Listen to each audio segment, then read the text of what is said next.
A first-class ticket means nothing when the color of your skin doesn't match the assumptions of the wealthy.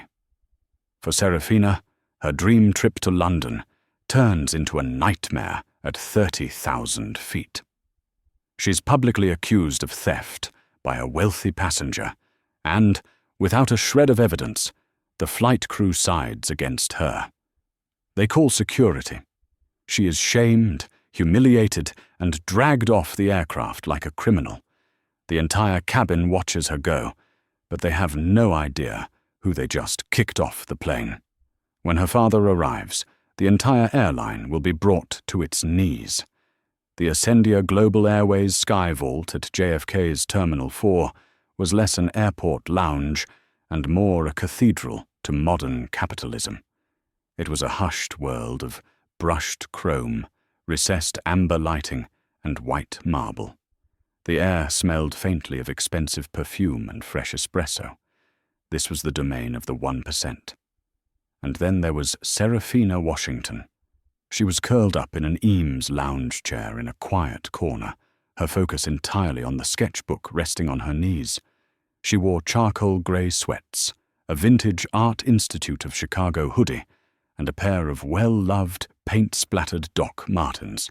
Her glorious, spiraling hair was pulled up in a messy pineapple. Beside her, a battered leather satchel overflowed with pencils and more sketchbooks. She was, to put it mildly, not the typical clientele. And she was drawing the attention of one. Mrs. Evelyn Reed, draped in a cream-colored cashmere wrap that probably cost more than Serafina's college tuition, was glaring at her from across the room. She was speaking in a loud, theatrical whisper to her husband, a pale man named Arthur, who just wanted to read his Wall Street Journal. "I just don't understand it, Arthur," Evelyn hissed, gesturing with a hand heavy with diamonds. "They let everyone in here now. It used to be exclusive. Look at her. Those clothes. She's probably using a stolen credit card to get in. It lowers the whole tone." Arthur just grunted. Serafina heard her. She'd been hearing women like Evelyn Reed her entire life. She was a 22-year-old black woman, an art student, and, incidentally, the daughter of the man who owned the airline. But she never, ever played that card. She had begged her dad, James Washington, to let her fly commercial like a normal person for her post-graduation art exhibition in London. "Just let me be Sarah," she'd pleaded, "not the CEO's daughter. I want to be anonymous." "Anonymous is fine, baby," James had replied, his voice warm over the phone. "But you're still flying in 1A. That's non-negotiable. It's the safest seat on the plane. Indulge your old man." She'd agreed. Now, that 1A ticket was the very thing causing the friction. A sleek flight attendant, the lead purser for their flight, glided over to Mrs. Reed. His name tag read, Mark. He had a plastic, perfect smile and eyes that were professionally empty. "Mrs. Reed? Another champagne?" "Oh, Mark, you're a lifesaver," Evelyn cooed, tapping the empty flute. "It's just, I'm a little concerned about the security in here. That girl over there." She flicked her eyes toward Serafina. "She just seems so out of place. Are you sure she belongs here?" Mark's eyes followed her gaze. He assessed Serafina in a half-second. The hoodie, the hair, the color of her skin. His smile tightened. "I see what you mean, madam," he said, his voice dropping to a conspiratorial murmur. "The standards have become lax. Don't you worry. I'll be lead purser on your flight, AG1 to Heathrow. I will personally ensure the first-class cabin is comfortable for our most valued guests." Evelyn Reed beamed. "You're a doll, Mark." Serafina sighed, her pencil stopping on the page. She snapped her sketchbook shut, slid it into her bag, and stood up. She grabbed her satchel and her carry-on roller, and without a glance at them, walked towards the boarding gate for Ascendia Global Flight 1. Mark watched her go, a small, superior smirk on his face. He caught Evelyn's eye and gave her a subtle, reassuring nod. The girl was probably in coach and just wandered into the wrong lounge. She was someone else's problem now. Or so he thought. Boarding the flagship A350 was a serene affair. Mark stood at the door, greeting passengers by name. "Welcome back, Mr. Davies. Good to see you, Mrs. Reed. Mr. Reed. Your usual, 2B and 2C. Evelyn Reed, having pre-boarded, was already settling in, accepting a glass of Krug champagne from another attendant. As she stowed her Gucci tote in the overhead, she looked toward the front of the cabin, and her blood froze.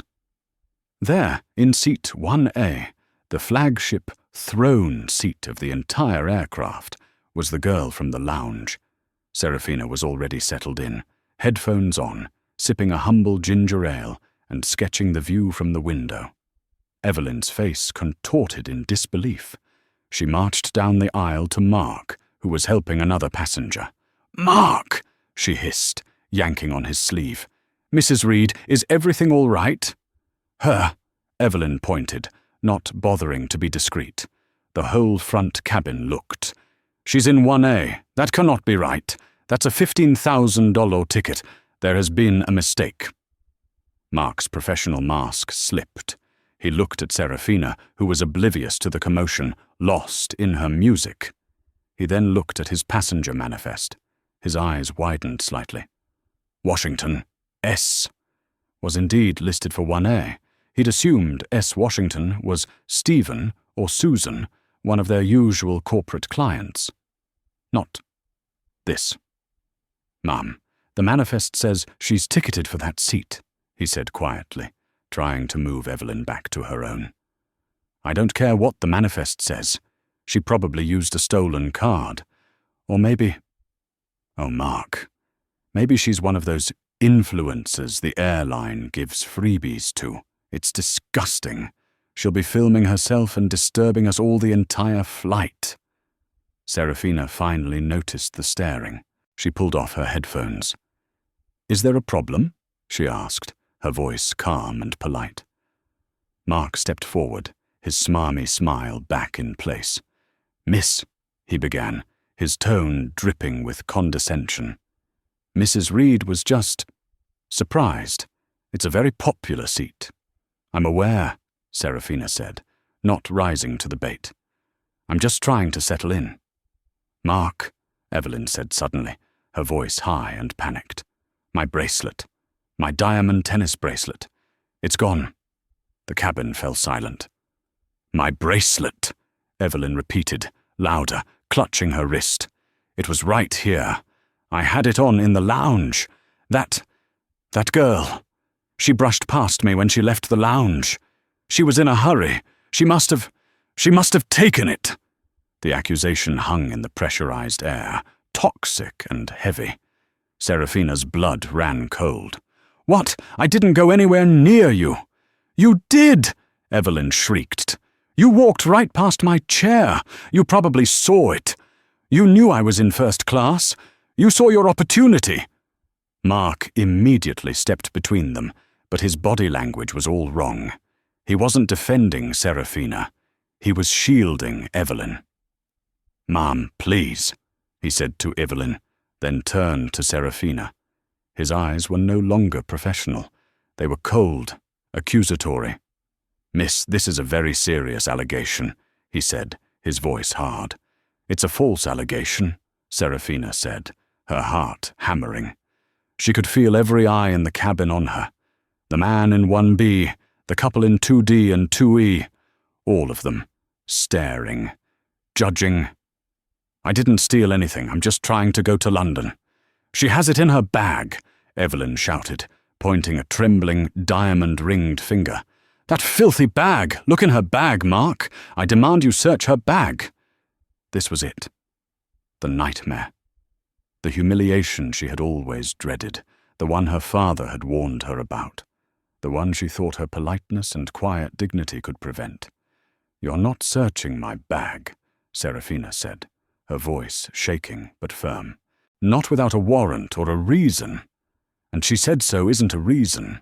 Mark's face darkened. He saw a problematic, disruptive passenger. He saw what Evelyn Reed had told him to see. "Miss," he said, puffing up his chest, "we have a passenger who has reported a theft of a very valuable item. You are the person she identified. If you refuse to cooperate, I will have to assume you are guilty. We cannot take off with a thief on board." "I am not a thief," Serafina said, her voice rising, tears of pure rage and humiliation stinging her eyes. "That's what they all say," Evelyn sneered from behind Mark. "Check her bag, or get her off this plane." Mark looked at Serafina. He saw her defiant, tear-filled eyes. He saw her hoodie. He saw an easy problem to solve. He made his choice. "Miss, I am asking you one last time to cooperate. If you refuse, I will be forced to call airport security and have you removed from my aircraft." "Then call them," Serafina whispered, her entire body trembling. "Call them." Mark nodded, a grim satisfaction on his face. He turned and walked to the galley, picking up the interphone. "This is Purser Mark on AG1. We have a non-compliant passenger in 1A, refusing a search after an accusation of theft. I need security at the gate immediately. We are refusing her transport." The next 10 minutes were the longest of Serafina's life. The cabin door was still open, the jet bridge connected. The normal sounds of boarding, the gentle classical music, the welcome announcements, the clinking of glasses, had all stopped. The first-class cabin was a tomb, silent save for Evelyn Reed's performative, muffled sobs into a linen handkerchief. "My grandmother gave me that bracelet," she whispered loudly to her husband, who was patting her shoulder awkwardly. "It's priceless." Serafina just sat in 1A, her hands clenched in her lap. She felt frozen. Every passenger who walked past the first-class cabin on their way to business or coach stared. They saw the beautiful, weeping rich woman. They saw the stern, important-looking flight attendant. And they saw the young black girl in the hoodie, sitting in the best seat on the plane, looking like she'd been caught. The whispers started. "She stole something. Can you believe it? In first class. The nerve. She doesn't look like she belongs up here anyway." Serafina put her headphones back on, but she didn't play any music. She just needed to block out the world. She squeezed her eyes shut, trying to disconnect. She thought about her dad. He'd be so angry. Not at her, but at the situation. He'd want to fix it. She resisted the urge to call him. This was exactly the kind of situation she'd sworn she would handle herself. Calling her CEO father felt like admitting defeat. She wouldn't give them the satisfaction. The sound of heavy boots on the jet bridge floor cut through her thoughts. 2 Port Authority police officers appeared at the door, followed by an Ascendia Global Gate supervisor, a woman named Chloe who looked stressed. Mark met them, his expression one of grave seriousness. "Thank you for coming, officers," Mark said, his voice full of false sincerity. "This is the situation. Mrs. Reed, our platinum executive passenger in 2B, has had a diamond bracelet stolen. She identified this passenger," he gestured to Serafina, "as the one who took it. This passenger is now refusing to have her bag searched and is becoming disruptive." "I am not disruptive," Serafina said, standing up, her voice cracking. "I just said you can't search my personal property based on a lie." The lead officer, Officer O'Malley, sighed. He'd seen this 100 times. "Ma'am," he said, his voice tired. "This is a private aircraft. The captain has the right to refuse service to anyone. They've made a report. We don't want to arrest you for theft. The airline is just asking you to deplane. If you come with us quietly, we can sort this out in the terminal." "Sort what out?" Serafina pleaded, looking at the gate supervisor, Chloe. "There's nothing to sort out. I didn't take anything. She's lying." Chloe, the supervisor, looked torn. She glanced at the manifest in her hand.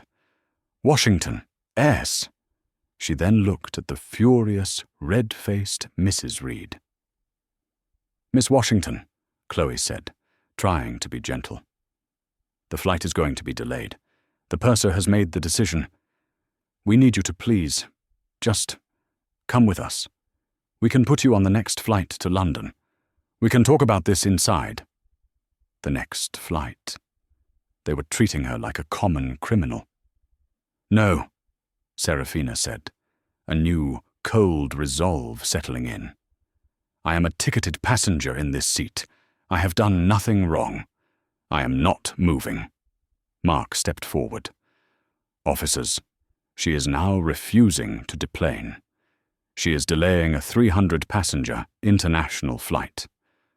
Officer O'Malley's partner, a younger, more aggressive officer, unclipped the radio from his shoulder. "Ma'am, you are now interfering with the operations of a flight crew. That is a federal offense. I am ordering you to take your belongings and come with us. Do not make this harder than it needs to be." Tears streamed down Serafina's face. She looked at the faces staring at her, Mrs. Reed's triumphant smirk, Mark's cold, procedural indifference, the other passengers' mix of pity and disgust. She was broken. There was no winning. Slowly, deliberately, she zipped up her satchel.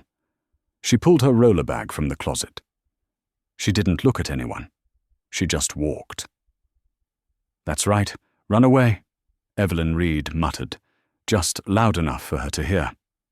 As Serafina reached the door, she paused and looked directly at Mark. "You are making a terrible mistake," she said, her voice low and shaking with a fury he mistook for fear. "Have a good evening, miss," Mark said dismissively, turning away to gesture to the other flight attendants to prepare the door for closure. Serafina stepped out of the aircraft and onto the jet bridge. The two officers flanked her, not touching her, but their presence was an imprisonment. They were walking her off the plane. The walk of shame. She felt like her life was over. They walked the length of the silent, carpeted jet bridge. It felt like a mile. As they reached the gate area, the passengers waiting for the next flight stared, wondering what this girl could have done to be personally escorted off a plane by the police. Chloe, the gate supervisor, led them to a small, glass-walled office to the side of the gate. "Officers, can you just wait outside for a moment? Let me talk to her." The officers nodded and took up positions by the door. Inside the office, Serafina slumped into a chair. She was shaking. "Miss Washington," Chloe said, sitting opposite her.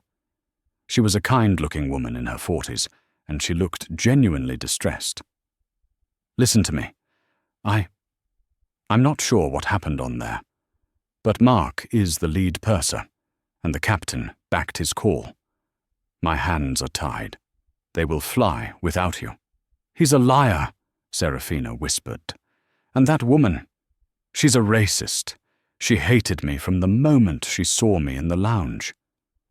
"I don't doubt it," Chloe said quietly. "I've dealt with Evelyn Reed before. She's a nightmare. But she's also one of our highest revenue passengers. She spends over $500,000 a year with us. So money means she gets to accuse me of being a thief. And everyone just believes her?" "It means," Chloe said, choosing her words carefully, "that the crew is trained to de-escalate and remove the point of conflict. And you, I'm afraid, are the point of conflict." Serafina's anger was so profound, it felt like a physical weight. She was tired. Tired of fighting. Tired of being seen as a conflict. "I need to make a call," Serafina said, her voice flat. "Of course. We can get you a hotel, rebook you for the 9 a.m. flight." "I'm not calling for a hotel," Serafina said. She pulled out her phone. She had one text message, sent an hour ago. Dad. Have a safe flight, baby. See you in London on Thursday. Love you. She pressed the call button. Chloe, what's your last name? Serafina asked. It's Martinez. Why? Chloe Martinez. Okay. The phone picked up on the second ring. Sarah, you're supposed to be in the air. Is everything okay? Serafina took a deep, shuddering breath. Dad, she said, and her voice broke. I'm not on the plane. The change in James Washington's voice was instantaneous. The warm, loving father was gone, replaced by the CEO of Ascendia Global Airways, a man who commanded a fleet of 800 aircraft and 90,000 employees. His voice was ice. Where are you? And who is with you? I'm at gate B44 in the side office. I'm with the gate supervisor, Chloe Martinez. The purser, a man named Mark. He and a passenger accused me of stealing a bracelet. They called the police and escorted me off the flight. There was a dead, terrifying silence on the other end of the line. Stay right there, James said. Do not move. Give the phone to Ms. Martinez. Serafina handed the phone to Chloe, whose hand was trembling slightly. Hello? Chloe listened. Her eyes went wide, her face drained of all colour. She went from pale to ashen. Yes, sir, she whispered. Yes, Mr. Washington. I understand. Yes, sir. Immediately. I won't let her out of my sight. She hung up and stared at Serafina as if she were seeing a ghost. That was my father, Serafina said, wearily, wiping her eyes. He's in the building, Chloe stammered. He was supposed to be on a flight to Singapore. He's at the flagship first lounge. He's on his way. Outside the office, Officer O'Malley's radio crackled to life. All units at B44 stand by. Port Authority Director is en route. Do not, repeat, do not let the passenger from 1A leave the area. Awaiting arrival of Ascendia CEO. The officers stared at each other. Then they stared at the girl in the hoodie in the glass office. Suddenly, from down the concourse, there was a flurry of motion. Not just one man, but a phalanx. James Washington, tall, immaculate, in a 10,000 bespoke suit, was walking so fast his security detail and two panicked-looking suit-wearing executives were practically jogging to keep up. He wasn't just a man. He was a presence, an absolute force of gravity. He didn't slow down as he reached the gate. He strode straight past the police officers, pulled open the office door, and enveloped his daughter in a hug so tight she thought her ribs might crack. "Are you okay, baby?" he whispered, his voice thick with a rage she'd only heard twice in her life. "I'm okay, Dad. I'm so embarrassed." "You have nothing to be embarrassed about," he said, kissing the top of her head. He let her go and turned. His eyes, cold and black, landed on Chloe Martinez, who looked like she was about to faint. "Ms. Martinez," he said, his voice quiet but echoing with power. "Lock the manifest. Not one person gets on or off that plane. Tell the captain to hold at the gate. My daughter is getting back on her flight, and I," he said, his voice dropping, "am going to find out exactly what happened." The jet bridge was reattached to the aircraft with a solid thump. Inside the cabin, Mark was supervising the final cross-checks. "Okay, cabin crew, let's get this done. We're already 20 minutes behind, thanks to that situation." Mrs. Evelyn Reed was sipping her third glass of champagne. "You handled that so professionally, Mark," she said, loud enough for the cabin to hear. "It's a relief to know Ascendia takes the security of its real passengers seriously." "We do our best, Mrs. Reed," Mark said, with a self-satisfied smile.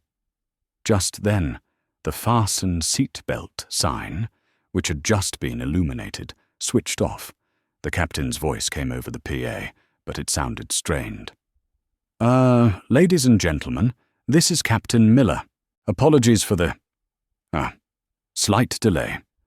We've been asked to hold at the gate for a moment by ground control. We should have more information for you shortly." Mark frowned. A ground hold after they'd been cleared? He walked to the front galley to call the gate. As he reached the front, the cabin door opened. Chloe Martinez, the gate agent, was standing there, her face sheet white. Beside her were the two police officers. "Chloe, what is this?" Mark snapped. "I gave the clear to close. You can't just—" "Shut up, Mark," Chloe whispered, her voice shaking. And then James Washington boarded the aircraft. He filled the doorway. He was a man who was used to commanding boardrooms, and the narrow fuselage of an A350 felt suddenly intensely small. He was followed by his head of security, the Port Authority director, and finally, Serafina. The entire first-class cabin gasped. Evelyn Reed, in the middle of a sip, choked on her champagne. Mark's blood turned to ice. His plastic smile evaporated, replaced by a mask of slack-jawed horror. He knew exactly who this was. Every employee had seen his picture in memos and quarterly reports. The man on the move, the visionary leader, the CEO. Mr. Washington," Mark stammered, frantically trying to straighten his tie. "Sir, this is an unexpected honor. We weren't aware you were traveling with us. I don't have you on the manifest." James Washington didn't look at him. He didn't look at anyone but the passengers. His eyes swept the cabin, cold and furious. "Good evening," he said. His voice wasn't loud, but it cut through the silence like a razor. "My name is James Washington. I am the Chief Executive Officer of this airline. And this," he said, putting a gentle hand on Serafina's shoulder, "is my daughter, Serafina Washington, an art student on her way to London for her first international exhibition." He paused, letting the information sink in. You could have heard a pin drop. She was, however, just forcibly removed from this aircraft, escorted by police, humiliated in front of you. He finally turned his gaze to Mark. It was not the gaze of a boss to an employee. It was the gaze of a predator. "You," he said. "Purser Mark, tell me what happened." Mark was visibly shaking. "Sir, there was a report from a passenger, a theft. I was following procedure." "Procedure?" James said, taking a step closer. Mark involuntarily flinched. Is it procedure to accuse a passenger of theft with zero evidence? Is it procedure to believe an accusation based on what? Her appearance? Is it procedure to call armed police on a 22-year-old girl who did nothing but sit in the seat she paid for? Mrs. Reed reported her diamond bracelet was stolen, Mark sputtered, desperate, pointing at Evelyn. She identified Miss Washington. She refused a bag search. It was disruptive. Evelyn Reed looked like she was having a heart attack. Her face was a mottled red. It was missing. I saw her. James Washington turned his attention to her. "Mrs. Evelyn Reed," he said, his voice dangerously soft. The executives behind him were taking notes. "You are a platinum member. You fly with us often. You accused my daughter of theft." I thought she... "Officers," James said, gesturing to the Port Authority police. "You are here for a reported theft. Let's solve it. I want a full search. I want every bag in this cabin searched. Mrs. Reed's bags first. Then Mr. Reed's. Then the overhead bins. Then, and only then, my daughter's."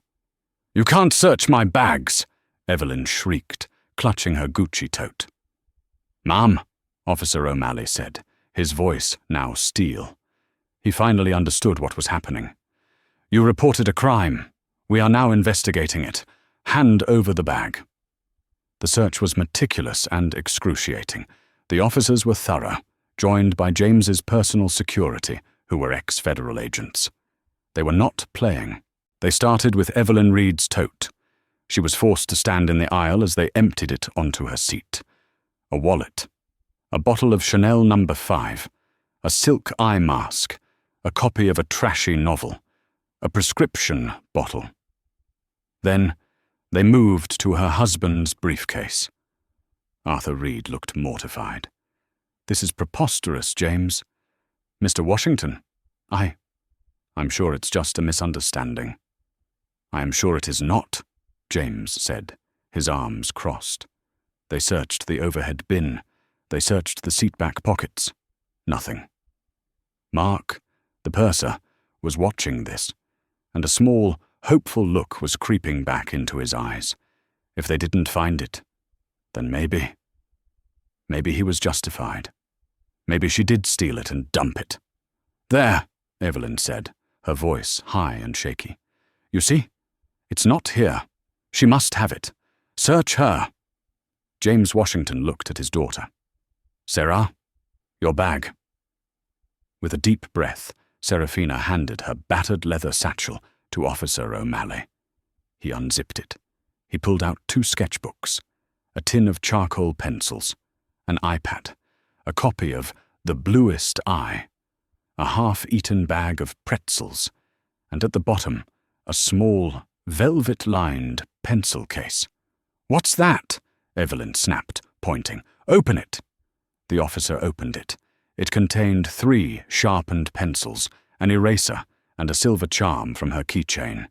He zipped the bag shut. "It's clear." He handed it back to her. Then her other bag. Her roller."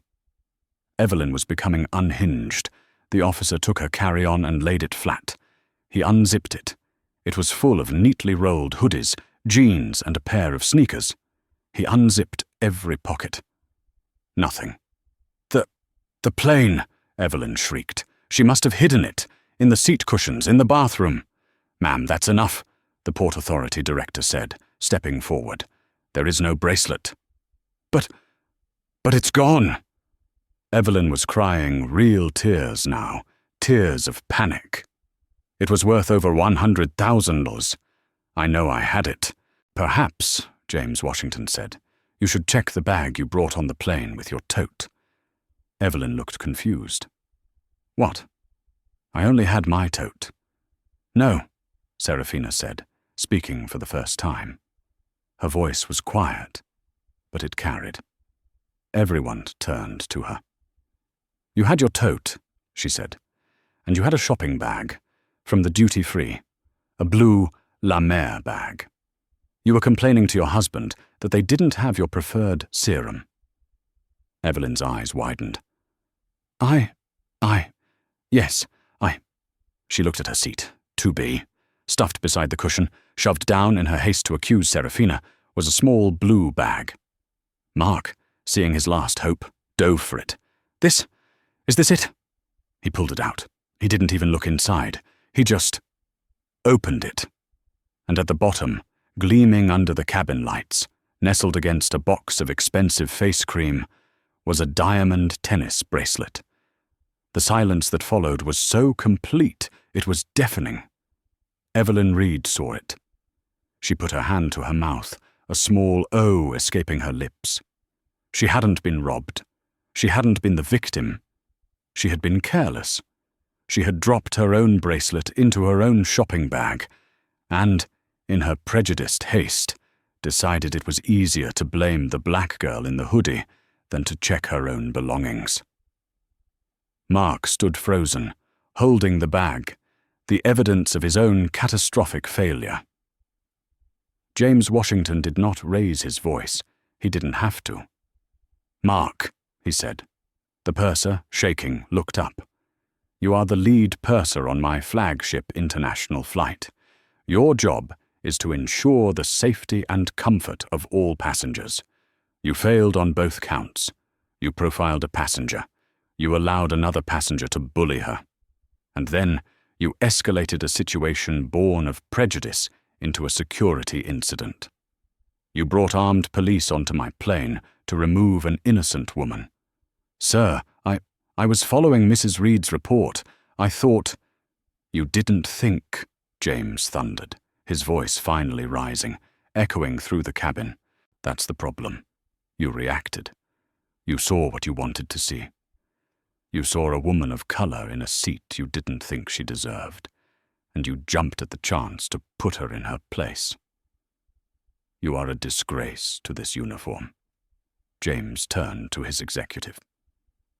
Mr. Davies, get his credentials. He is fired, effective immediately. I want him escorted from the airport. He is never to work for Ascendia Global or any of our partner airlines ever again. Yes, Mr. Washington. Mark collapsed into the nearest jump seat, as if his legs had given out. Please, sir, my career, it was a mistake. It was not a mistake, James said, turning his back on him. It was a choice. The cabin was a vacuum, all air and sound sucked out by the horrifying, gleaming presence of the bracelet in the La Mer bag. Mark stood frozen, his arm outstretched, holding the bag like a bomb. It was the physical evidence, not of Serafina's guilt, but of his own cataclysmic, career-ending failure. His entire body was vibrating, a low-frequency tremor of pure terror. Evelyn Reed saw it. She let out a small, strangled sound like a dying bird. Oh my, it must have fallen. James Washington did not look at her. He did not look at the bracelet. He looked only at the purser. Mark, he said. His voice was not loud. It was terrifyingly quiet, a blade of ice in the silent cabin. Mark's head snapped up. His eyes, wide and bloodshot, were pleading. Sir, Mr. Washington, it was a mistake, a procedure. I was following procedure. Procedure? James repeated, taking a single slow step toward him. Mark flinched, pressing himself back against the galley wall. Show me the procedure, Mark. Show me the page in the Ascendia Global Manual that tells you to side with an accusation, without evidence, based on a passenger's appearance. Show me the procedure for calling armed police to remove a ticketed, non-threatening, premium passenger from her paid-for seat. She was non-compliant, Mark stammered, his mind grasping for any piece of corporate jargon that could save him. She refused a bag search. That's a security indicator. A bag search you had no right to demand, James countered, his voice slicing through Mark's defense. A bag search she was constitutionally right to refuse. You weren't a security officer, Mark. You were a flight attendant, and you were on a power trip. No, sir. Please, I have a 15-year unblemished record.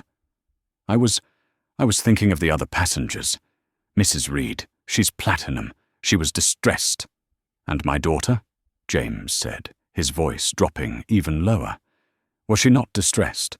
Was she not a passenger? Or did her status as a young black woman in a hoodie somehow negate her ticket? Did it negate her humanity? Mark had no answer. He could only shake his head, tears of self-pity and fear welling in his eyes. Please, sir. My job. It's my whole life. It was your whole life, James corrected him. He turned his head slightly, his gaze finding the executive who had followed him on board. Mr. Davies. Mr. Davies, a tall man in a dark suit, stepped forward, his face grim. Sir. Take Mr. James stopped and looked at the purser's name badge, as if seeing it for the first time. Take Mark's airline credentials. Take his wing pin. Take his employer ID. He is to be escorted from this aircraft and from the airport. He is fired. Effective. Right now. With cause. Gross misconduct. Violation of company ethics. Violation of Title VI of the Civil Rights Act. Each word was a hammer blow. Mark's legs gave out, and he slid down the wall into the galley jump seat, his face in his hands. No. No, please. I have a mortgage. I have. You had a responsibility, James said, his back to him. And you failed. You are a disgrace to this uniform. You are the poison I work every day to remove from this company. Mr. Davies, get him out of my sight and notify the FAA. I want his license reviewed. The finality of that order was absolute. Not just fired, blacklisted. His career in aviation, anywhere in the world, was over. Mr. Davies and one of the Port Authority officers quietly moved into the galley and lifted Mark to his feet. He was sobbing, a broken, pathetic sound, as they guided him toward the door. The passengers watched in stunned silence. The first domino had fallen. James Washington let the silence hang for a moment, letting the consequence sink in. Then he turned. His gaze, like a high-powered spotlight, swept past the other passengers and landed on Mr. and Mrs. Arthur Reed. Arthur Reed was already on his feet, his face a pale, sweaty mask of panic. He was a businessman. He understood damage control. He was trying to calculate the cost. James, Mr. Washington, sir, Arthur began, his voice oily and placating. He was trying for man to man, executive to executive. On behalf of my wife and myself, I want to offer our most profound apologies. To you and to your lovely daughter. He gestured to Seraphina, who just stared at him, her expression unreadable. Evelyn, Arthur hissed at his wife. Evelyn, apologize. Now. Evelyn Reed, her face a ruin of streaked mascara and mottled red and white splotches, looked up. The hatred in her eyes was still there, burning hotter than ever. This was all Seraphina's fault. But she was trapped. I am sorry, she said, the words sounding like they were being torn from her throat. I was distraught. I didn't know what I was saying. I'm so terribly sorry. Seraphina, it's a lovely name. The attempt at intimacy was grotesque. Seraphina said nothing. She didn't have to. Her father stepped into the aisle, directly in front of their seats. An apology, James mused, his voice dangerously soft. You were distraught. You didn't know what you were saying, and yet you knew enough to publicly accuse her. You knew enough to demand a search. You knew enough to have her marched off this plane like a common criminal. You, Mrs. Reed, you knew exactly what you were doing. You saw my daughter in the lounge, and you complained about her. You saw her in this seat, and you couldn't stand it. This mistake, he gestured to the bracelet, was just the excuse you were waiting for. That's not true, Evelyn shrieked, her facade of contrition cracking. I really thought it was gone. If she hadn't been so defiant, this all could have been avoided. The cabin gasped. Even Arthur looked at his wife in horror. She had just, inexplicably, blamed the victim again. James Washington actually smiled. It was the most terrifying expression anyone on that plane had ever seen. Defiant, he repeated. Yes, she was. Thank God for that. James, please, Arthur begged, grabbing his wife's arm to silence her. My wife, she's not herself. This is a trauma. Please, we'll do anything. We'll compensate Seraphina. A gift for her trouble. We can sort this out. I'm Arthur Reed, of Reed Logistics. He said the name with a pathetic, desperate flourish. He was playing his last and only card. He was trying to signal that he, too, was a man of importance, a man of wealth, a member of the same club as James Washington. It was the single greatest miscalculation of his life. James Washington's head tilted. He held up a hand. Wait! Stop! Say that again! Arthur blinked, a tiny, foolish seed of hope sprouting. Arthur Reed, Reed Logistics. We're a major ground handling and cargo corporation. Reed Logistics, James said, tasting the name. R.L. Reed. Of course. You're pitching us. You're pitching Ascendia, the new North American cargo handling contract. A $200 million contract. Arthur Reed's blood stopped. He was staring at the man who wasn't just on the board. He was the board. The man who held the fate of his entire company in his hands. Yes, Arthur whispered, his voice trembling. Yes, that's me. That's my company. We've been working on the proposal for 6 months. Our entire team. It's the future of our company. I'm supposed to meet with your procurement board. Well, with you, sir. Next Tuesday. 10 a.m. The silence that fell was absolute. It was a black hole. Arthur Reed, in his attempt to save himself, had just handed James Washington the axe. James looked at Arthur. He looked at Evelyn, and he let them hang in that silence for a full, agonizing 10 seconds. He let them feel the weight of what was about to happen. "Mr. Davies," James called out. Mr. Davies, having just returned from dispatching Mark, was at his shoulder instantly. "Yes, Mr. Washington. My 10 a.m. meeting, next Tuesday, with Mr. Arthur Reed of Reed Logistics. Sir, it's cancelled." Arthur Reed let out a sound, a high, keening noise, as if he'd been stabbed. "No, James. Mr. Washington, please, you can't. This has nothing to do with business. This is a personal matter. My wife's mistake. It's not related." "Not related?" James spun on him, his voice finally rising to a righteous, echoing thunder that filled the aircraft. "Not related? You think your character isn't related to your business? You think your judgment isn't related to your business? You think I would entrust $200 million of my company's cargo to a man who, when faced with a minor inconvenience, allows his wife to publicly, racially, and maliciously profile an innocent woman? You think I would partner with a man who, instead of stopping it, instead of checking his own damn bag, stood by and watched her be humiliated? You, Mr. Reed, have shown me exactly who you are. Your judgment is flawed. Your character is weak, and I would not trust you to handle a single package for this airline. Please."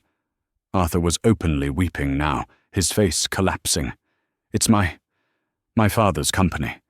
It will ruin us. Please." "It's already done, Mr. Reed. And Mr. Davies." "Sir, make a note. We are activating the Ethics and Integrity Clause in all pending vendor RFPs.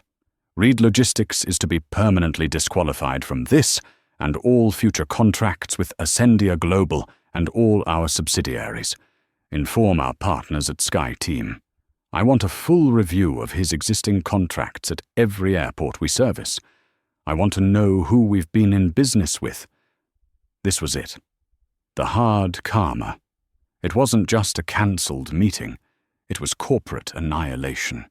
James Washington was salting the earth of his entire professional life. You bastard!" Evelyn shrieked, her terror finally turning to pure, unfiltered rage. She scrambled to her feet, her hands clawed. "You can't do this! We'll sue you! We'll sue this whole airline! I'll go to the media! I'll tell everyone! How you abuse your power!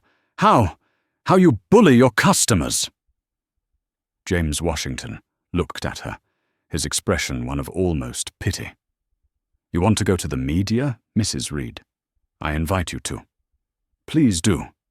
Tell them everything." He gestured to his head of security, who had been standing silently by the door. The man tapped the small camera on his lapel. "Tell the media how you falsely accused a passenger of theft," James continued, his voice calm again. "Tell them how you lied to federal officers. Tell them how you dropped your own bracelet in your own bag and tried to send a 22-year-old girl to jail for it. Please, give them the full story. My security team's body cameras have been rolling since we left the lounge, as has the primary jet bridge camera, and, I'm sure, he gestured to the cabin, several of your fellow passengers. He was right. Across the aisle, a man in business class slowly, shamelessly, lowered the phone he had been recording with. Evelyn Reed saw the phone. She saw the camera. She saw the cold, disgusted stares of every other passenger. She wasn't a victim. She wasn't a powerful wife. She was a meme, a Karen, a villain in a story that would be all over the internet by the time they landed. She crumpled. All the fight, all the venom, just evaporated, leaving a hollow, sobbing shell. Now, James Washington said, his voice all business, we have a plane to fly. He turned to the gate agent, Chloe, who was watching from the door, her eyes wide. Ms. Martinez, what is the status of passengers 2B and 2C? Chloe, snapping to attention, checked her monitor. They are Platinum Executives, sir, our highest revenue tier. Revoke it, James said simply, effective immediately, and their A Advantage miles, all 1.2 million of them. Freeze the account. We'll be liquidating them. The full monetary value will be donated to the NAACP Legal Defense Fund in Serafina Washington's name. This was a new, fresh hell for Evelyn. The status she had wielded like a weapon, the very thing she'd used to intimidate Mark, was gone. And finally, James said, they are not flying to London. Not tonight. Not on this plane. Not on any of my planes. You're kicking us off? Arthur whispered, aghast. Officers, James said, turning to the Port Authority police, who had been watching the entire drama with a kind of grim satisfaction. These passengers, Mr. and Mrs. Reed, have filed a false report. They have maliciously interfered with a flight crew. They are a security risk. I am, as the CEO of this airline, and as the final authority on this aircraft, refusing them transport. Please escort them back to the terminal. The officers didn't hesitate. They had their new orders. Mr. Reed, Mrs. Reed, Officer O'Malley said, his voice now devoid of any of its earlier tiredness. It was pure, cold steel. Please grab your belongings. You're coming with us. No. My bag. Evelyn whimpered, but the officers were already pulling their luggage from the overhead bin. Move, the second officer said. The humiliation was absolute. The walk of shame. They were marched, one in front of the other, down the first-class aisle, past Serafina, past the man who filmed them, past the entire cabin of people who had witnessed their bigotry and their downfall. The thump, thump, thump of their designer roller bags on the carpet was the only sound. As they passed Serafina in 1A, Evelyn shot her one last look. It was a look of pure, curdled poison. A look that said, "You did this to me." Serafina just met her gaze. She didn't flinch. She just held it, her expression one of profound, weary, and righteous sadness. The Reeds were marched off the plane. The jet bridge door was sealed, this time for good. The cabin was silent. James Washington took a deep, cleansing breath. He turned to the remaining, shell-shocked passengers. "Ladies and gentlemen," he said, his powerful voice filling the space. "On behalf of Ascendia Global Airways, I offer my deepest, most profound apologies. Not just for the delay, but for what you were forced to witness. What happened here tonight, this is not who we are. This is not the company I have spent my life building. Discrimination, prejudice, and profiling, whether it comes from a wealthy passenger or from my own staff, is a poison. And I will not tolerate it on my airline. Not now. Not ever." He turned to the remaining flight crew, who were clustered in the galley, looking terrified. "A new purser will meet this flight in London. But I want every single one of you to remember this. You see this happen. You see anything like this happen. You do not stand by. You speak up. I don't care if it's a platinum passenger, a fellow employee, or me. Your first job, your only job, is to protect the innocent. You protect your passengers. All of them. We are clear?" "Yes, Mr. Washington," they chorused, their voices shaking. Finally he turned to his daughter. The CEO mask dissolved, and he was just a father. His eyes were soft and full of a pain that only a parent can know. "Sarah," he said, his voice thick. "I'm okay, Dad," she whispered. He strode to her seat and pulled her into a hug, burying his face in her hair. "I'm so sorry, baby. I'm so sorry I let you fly anonymous. I wanted you to be normal. I forgot the world doesn't always let you be." "It's okay, Dad. You came. I will always come," he said, kissing the top of her head. He let her go and stepped back. "I have a plane to Singapore to catch. But you, seat 1A is yours. Go to London. Dazzle them with your art. Call me when you land." "I love you, Dad. I love you more." James Washington gave one last, powerful look around the cabin, nodded to the captain in the cockpit, and then he, too, deplaned. As the plane finally pushed back from the gate and the engine spooled up with a powerful whine, the man in 1B, the one who had been silent, the lawyer, leaned over to Serafina. "Miss Washington," he said, his voice quiet and choked with shame. I have to apologize. To you, I'm a lawyer, a litigator. I knew what they were doing was wrong. I knew it was illegal. I should have said something. I should have objected. I froze. I didn't want to get involved. And I watched. I was a bystander. And I am deeply, profoundly sorry." Serafina looked at him.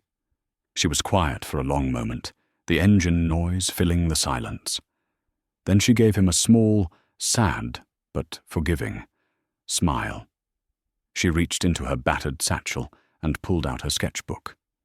She opened it, not to a fresh page, but to the sketch she had been working on of the clouds.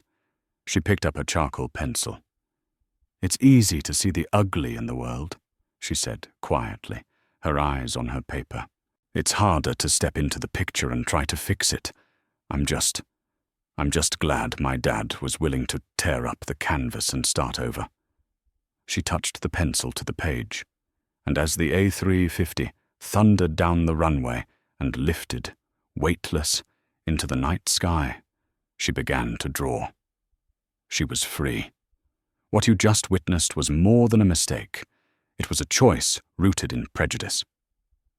Evelyn Reed and Purser Mark made a choice to see a young black woman as a threat, and they paid the ultimate price. The hard karma hit back, and their world was dismantled in an instant. But how many times does this happen when the CEO isn't your father? How many innocent people are shamed, removed, or arrested because no one with power steps in? This story is a reminder that silence is complicity. If you see prejudice, speak up. You might just be the one person who can stop a life from being ruined. What would you have done if you were a passenger in that cabin? Let me know your thoughts in the comments below. Thank you for watching. If this story moved you, please hit that like button. Share this video with someone who needs to hear it. And make sure you subscribe to the channel for more true life stories of drama and sweet, hard karma.